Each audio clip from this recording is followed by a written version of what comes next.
There are two inclined surfaces of equal length L and same angle of inclination 45 degree with the horizontal. ரெண்டு inclined plane surface இருக்குது, ரெண்டோட லென்த்தும் L தான். அதே மாதிரி angle of inclination 45 degree தான் ரெண்டுக்கும். அது same inclination. One of them is rough and the other is perfect smooth கொடுத்துருக்காங்க. ரஃப் சர்ஃபேஸ்னால் kinetic friction இருக்கும், அது அடுத்தது வந்து ஸ்மூத் சர்ஃபேஸ்ன்னு இருக்காங்க. அப்போ ஃப்ரிக்ஷன்லெஸ் சர்ஃபேஸ் அது. Given body takes 2 times as much time to slide down on rough surface than on the smooth surface. Smooth surface விட என்னென்ன உங்களுக்கு வந்து 2 times கீழத்துக்கு அதாவது கீழே வரத்துக்கு rough surfaceல. அதே மாதிரி coefficient of kinetic friction வந்து இப்போ மிகே between the object and the rough surface கொடுத்துருக்காங்க. அது என்ன இருக்குன்னு கேட்டிருக்காங்க. இந்த மிகே வேல்யூ தான் நம்ம கண்டுபிடிக்கணும். ஸோ இப்போ டைம் டேக்கன் வந்து உங்களுக்கு வந்து எடுத்துக்கிறது டைம் வந்து 2 times அப்படிங்கும்போது time taken on rough surface அதான் டி ரஃப்னு கொடுத்துருக்கோம், equal to 2 times method of time taken in smooth surface on smooth surface. சரி, அப்போ வந்து உங்களுக்கு இப்போ இந்த ஸ்மூத் சர்ஃபேஸ் இங்கே கொடுத்துருக்கோம். இதில் பார்த்தோன்னா உங்களுக்கு காம்பவுண்ட் பிரித்தோன்னா இங்கே வெயிட் வந்து என்னது உங்களுக்கு எம்ஜி இருக்கும். ஓகேவா? அப்போ இங்கே வந்து என்னென்னா இங்கே ஸ்மூத் சர்ஃபேஸில் ஆக்சிலேஷன் வந்து என்னென்னா உங்களுக்கு ஜி சைன் தீட்டா வந்துடும். ஓகேவா? ஆக்சிலேஷனோட காம்பவுண்டு இப்போ வெயிட் நம்ம பிரித்தாலும் இங்கே எம்ஜி வரும். அப்போ வந்து என்னது உங்களுக்கு இங்கே எம்ஜி காஸ் தீட்டா வரும், இங்கே எம்ஜி சைன் தீட்டா வரும். அதுலேருந்து நம்ம இந்த ஆக்சிலேஷன் இந்த டைரக்ஷனில் பார்த்தோன்னா உங்களுக்கு ஜி சைன் தீட்டா வந்துடும். இதே வந்து ரஃப் சர்ஃபேஸில் பார்த்தோன்னா இங்கே கைனடிக் ஃப்ரிக்ஷன் டேக்கன் டக்குனுங்களா இ on rough surface equal to G sine theta minus mu K G cos theta வந்துடும். இப்போ நம்ம விக்டோரியில் நம்ம ரெப்ரசன்ட் பண்ணியிருக்கோம் ஸ்மூத் சர்ஃபேஸ்க்கும் ரஃப் சர்ஃபேஸ்க்கும். கிவர் என்னது உங்களுக்கு time taken on rough surface T rough is equal to 2 times as of time taken in smooth surface. இப்போ ஸ்மூத் சர்ஃபேஸில் வந்து அதான் ஏஎஸ்ன்னு வச்சுருக்கோம் பார்த்தீங்களா, அதான் வந்து ஜி சீட்டா இந்த டயராம் படி.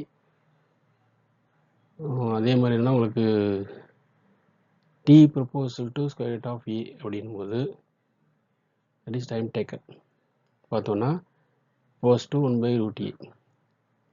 இப்போ வேணால் உங்களுக்கு காரணம்னா இனிஷியல் வெலாசிட்டி வந்து 0 அப்படிங்கும் பொழுது அதாவது S is equal to U T plus half A T square formula எடுத்துன்னு வச்சுங்களேன். இது இனிஷியலாக 0னா இந்த டைம் 0 ஆயிரும். ஓகேவா? அப்போ என்ன வரும், ஆஃப் ஏடி ஸ்கொயருக்குள்ளே எஸ் வரும், அல்லது 2as equal to 1/t square or t square equal to 1/2as போது அப்போ ஆக்சிலேஷன் போகிறதுக்கு பார்த்தீங்கன்னா உங்களுக்கு t equal to square root of 1/2as வரும். இப்போ நம்ம ஆக்சிலேஷன் டைமில் தான் கம்பேர் பண்ண போகிறோம். ஓகேவா? ரூட் ஒன்று தான், அப்போ √2as வரும் இங்கே.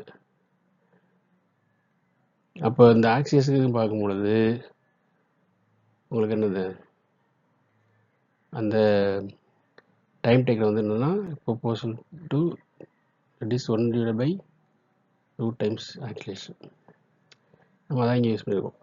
ஓகேவா? ஒரு ஷார்ட்கட்கா அந்த டைம் மட்டும் எடுத்துருக்கோம். ஓகே, எனவே 2 டைம் அந்த நம்பர் தான் எஸ்ங்கிற டிஸ்பிளேஸ்மெண்ட். அது ரெண்டு கான்ஸ்டன்ட் போய்ட்டு கான்ஸ்டன்ட் போது ஆக்சிலேஷன் டைம் டேக்கன் நம்ம இங்கே பார்க்க போகிறோம். But t inversely proposal to √a that is nothing but t smooth inversely proposal to √a என்னது ஸ்மூத் சர்ஃபேஸில் ஜி செஞ்சிட்டோம். ஏர் ரஃப் சர்ஃபேஸில் என்னது உங்களுக்கு இந்த தட் இஸ் ரஃப் சர்ஃபேஸில் ஆக்சிலேஷன் வந்து ஜி செஞ்சிட்டா மைனஸ் கேஜி கான்ஸ்டன்ட். இதே ஃபார்முலா இந்த டி ப்ரொபோசல் டு 1/√a நம்ம பயன்படுத்தணும்னா அங்கே என்ன வரப்போகுது, இந்த டைமுக்கு பதிலாக இந்த டைம் வரப்போகுது. ஓகேவா? ஒரு டைம் நான் என்ன பண்ணியிருக்கேன், இது சப்ஸ்டியூட் பண்ண பிறகு இங்கே டேரெக்டாக என்ன பண்ணியிருக்கேன், உங்களுக்கு ரஃபுக்கும் ஸ்மூத்துக்கும் ரெசிப்ரோக்கல் எடுத்திருக்கேன். ஓகேவா? அப்போது ரஃபுக்கு வந்து இந்த ஜி செஞ்சிட்டா சப்ஸ்டியூட் பண்ணதில் உங்களுக்கு ஜி இல்லை பாருங்கள். காரணம் நான் ஜி வந்து ரெண்டுலேயுமே வந்து என்னது உங்களுக்கு காமனாக எடுத்து அடிச்சிட்டோன்னா, ஏன்னா இங்கேயும் ஜி இருக்குது இங்கேயும் இருக்குது, ஜீன்னு எடுத்தோன்னா சைன் தீட்டா மைனஸ் மிகே காஸ்ட்டாக வந்துடும் ப்ராக்கெட்டுக்குள்ளே. அந்த டைம் தான் இங்கே பார்த்தீங்களா. அதே மாதிரி இங்கே ஜி தீட்டா வெளில எடுத்து மேலே இங்கேயே வந்து √g அடிச்சிட்டோம். சப்போஸ் இங்கே √g இருக்கும், இங்கே √g இருக்கும், காமன் எடுத்தோம் அடிச்சிட்டோம். சிம்பிளிஃபிகேஷனுக்காக என்ன பண்ணியிருக்கேன், அந்த ஒரு டைம் குறைச்சிட்டேன். ஆல்ரெடி நமக்கு என்ன தெரியும், T rough equal 2 times T ஸ்மூத்துங்கிறதால T rough by T smooth என்னது 2 வந்துருமா, அந்த 2 தான் இருக்கு பார்த்தீங்களா. அது வந்து இங்கே வந்துச்சுன்னா இந்த ஈக்குவேஷன் வந்துச்சு, என்ன ஈக்குவேஷன் ஒன்று வச்சுக்கலாம். இப்போ இது ரெண்டையும் கம்பேர் பண்ண போகிறோம். கம்பேர் பண்ணுறதுக்கு பதிலாக என்ன பண்ண, ஸ்கொயர் ரூட் இருக்கால ரெண்டுலேயுமே அந்த ஸ்கொயர் பண்ணிட்டோன்னு வச்சுங்களேன், இங்கே மேலே இங்கேயும் ஸ்கொயர் ரூட் கேன்சல் ஆயிரும். இப்போ sin θ by sin θ minus mu K cos θ equal 2 வந்துடும், 2 ஸ்கொயர்னு வந்துடும். ஓகேவா, என்ன ஸ்கொயர் பண்ணுறதால இங்கே ஸ்கொயர் பண்ணுறதால ஸ்கொயர் ரூட் கேன்சல் ஆகிடுது மேலே இங்கேயும். இங்கே 2 ஸ்கொயர் வந்து என்னது 4 இங்கே போட்டிருக்கோம். ஸோ இங்கே தீட்டா வந்து 45 டிகிரி கொடுத்துருக்காங்களா, இந்த 40 டிகிரி சம் இட்செல்ஃப் கொடுத்துருக்காங்க. இப்போ sin 45 1/2, இங்கே sin தீட்டா வருதால இங்கே theta 45 sin 45 1/2 mu K minus mu K into sin cos 45 also 1/2 equal to இந்த டைம் 4. அப்போ வந்து இங்கே 1/2 காமனாக எடுக்கலாம். மேலே வந்து 1/2 அப்படி இருக்கட்டும், இங்கே 1/2 வந்து கீழே வந்து காமனாக எடுத்தோன்னா 1/2 1 மைனஸ் மியூகே வந்துருமா, 1/2 முன்னாடி இப்படி வரும் ஈக்குவல் இங்கே என்ன இருக்குது 4. அப்போது இங்கே ரெசிப்ரோக்கல் ரெண்டு பக்கம் ரெசிப்ரோக்கல் எடுத்தோம்னா உங்களுக்கு என்ன வந்துடும், 1 மைனஸ் மிகே ஈக்குவல் டு இங்கே ரெசிப்ரோக்கல் இந்த பக்கம் ரெசிப்ரோக்கல் எடுக்கும்போது உங்களுக்கு 1/1 மைனஸ் மிகேங்கிறது வந்து ரெசிப்ரோக்கல் எடுத்திங்கன்னா 1 மைனஸ் மிகே வருது, இங்கே ரெசிப்ரோக்கல் எடுக்கும்போது 1/4 வருது. அப்போ மிகே வேணுங்கிறதால என்னென்னா இந்த 1/4 இங்கே போட்டு மைனஸ் மிகே அந்த பக்கம் போனால் மைனஸ் மிகே ப்ளஸ் மிகே வரும். அப்போ என்ன வரும், மிகே ஈக்குவல் டு 1 மைனஸ் 1/4. 1ல் 1/4 0.5, 1ல் 0.5னா இது 0.75. ஏன்னா எல்லாமே 0.05 இருக்கலாம், நம்ம டேரெக்டாக அந்த 3/4 போட்டுக்கலாம், டேரெக்டாக அந்த 1/4 0.5 எடுத்துக்குவோம் சிம்பிளிஃபிகேஷனுக்கு, அவ்வளோதான். 1/4 0.5 ஈக்குவல் தானே, அதெல்லாம் நம்ம என்ன பண்ணிக்கணும்னா மைண்டில் கொண்டு வரணும் அந்த டயத்துக்கு, அப்போ தான் டக்குன்னு டைம் சேவ் பண்ணலாம்.